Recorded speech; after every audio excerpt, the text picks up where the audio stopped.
Again, how can you not have a smile on your face when you're walking barefoot in the sand? Yeah. Mark, what's your take on grounding, as we walk through the water? Yeah, I mean, I love the concept of grounding. I think it's a real thing. I think it's one of the reasons that we immediately feel good when we take our shoes off and put it on a natural surface. The challenge as a footwear manufacturer is to find a material that conducts through the ground to the foot and also has, wear-resistant properties. And, so metal is a great conductor, but you can't put metal in a shoe appropriately. We talked about, maybe infusing it with wires, copper wires.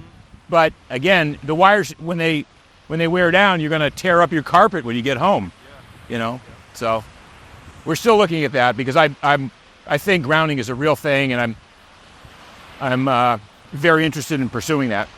In the meantime, our biggest challenge is educating the population on the importance of foot health and toe articulation, and the idea that the toes are supposed to move independently according to the surface of the ground that you're walking on. And by wearing regular shoes that kind of wrap the toes and bind the toes together, you lose that articulation. It's compromising not just your foot health, but compromising your overall health and that entire kinetic chain that depends on your contact with earth and your toe articulation.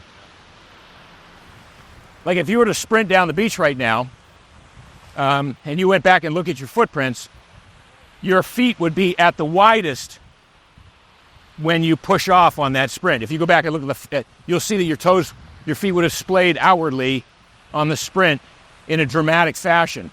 Now think, okay, now when I sprint or run with regular shoes on, I don't get that splay. What is that doing to the rest of my body? What is that doing to all of the connections from the big toe all the way up through the neck?